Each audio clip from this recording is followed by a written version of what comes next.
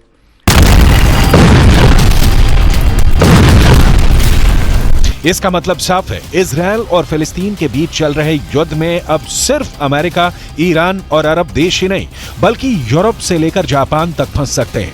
इस युद्ध का दायरा और बढ़ सकता है। जैसा कि शुरुआत से खतरा बताया जा रहा है, गैलेक्सी लीडर के क्रू मेंबर्स में कई देशों के लोग शामिल हैं।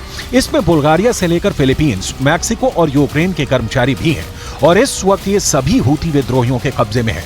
इजरायल के प्रधानमंत्री नेतन्याहू भी दावा कर चुके हैं कि इस जहाज के स्टाफ में कोई भी इजरायली नहीं है।